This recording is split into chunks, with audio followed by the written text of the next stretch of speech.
So now, first of all, we would tell you about the game that what this game do. So and how it works. So this game works on a simple principle that say a similar color can pass a similar color. It means a ball of red color can pass this red line if it is collided with any other color. It will uh, result in game over and our game will be stopped. So now let's start making this game, and for doing that,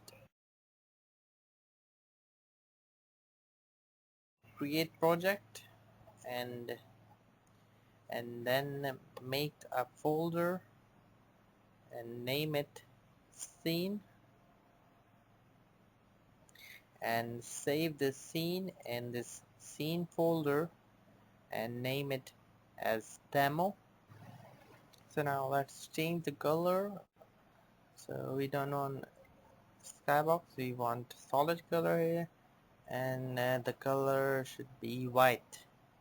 So now we would need textures, and for doing that we will make a folder and name it textures, and we will drag all the elements which is required in this game. We will drag it from our desktop and drop it here. So drag all these elements and drop it in the textures folder. Now as you can see, all these elements are here in the textures folder. Now add this layer here and alter its scale a bit, decrease it a bit, so it's in the center and it has no rotation yet. So now we want our player to move, so for doing that we have to do some coding, and so make a folder and name it scripts, and in this script folder we will create a C# script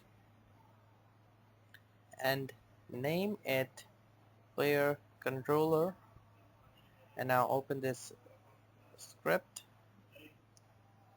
So now this script would define that how our player will move. Will it move smoothly or sharply?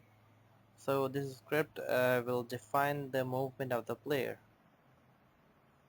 Now in this script we have to initialize some variables, and then in this update function we have to do bit coding about the movement of this player. So write private float smooth is equals to 1f. It will define how smooth the player will move, and then write private float degree, and this variable will tell us that how much it will rotate.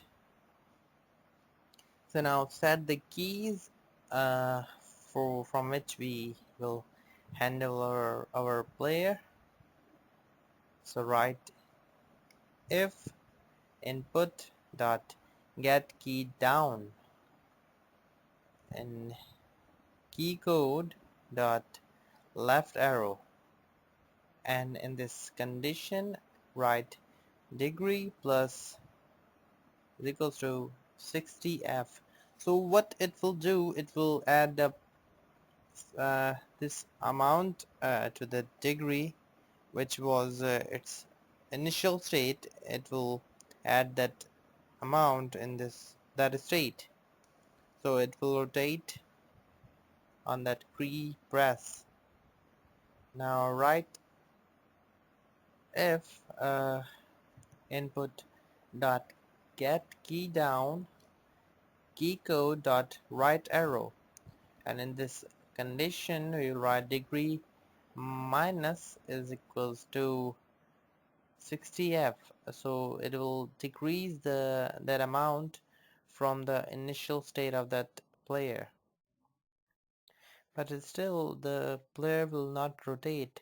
So to rotate the player we have to write transform dot rotation is equals to quaternion dot lerp. So a question will be hammering your mind at this moment that what this lerp is. So this lerp helps us to rotate. It takes three parameters. Its first parameter is the initial state, and then the final state, and then there's a time. Uh, in, in how much time do we want to move this player? So we will write transform dot rotation, comma, and the second parameter will be quaternion dot Euler, and this Euler takes three parameters, which is x-axis, y-axis, and z-axis. So in these axes we will give 0 to x-axis, 0 to y-axis, and degree to the z-axis. So what this will do, it will rotate it about 60 degree. And the third parameter of this lerp contains the time at which we want to move our player. So we will write 10 multiplied by smooth, then multiplied by time dot delta time. So that is the simple logic we did here to move that player.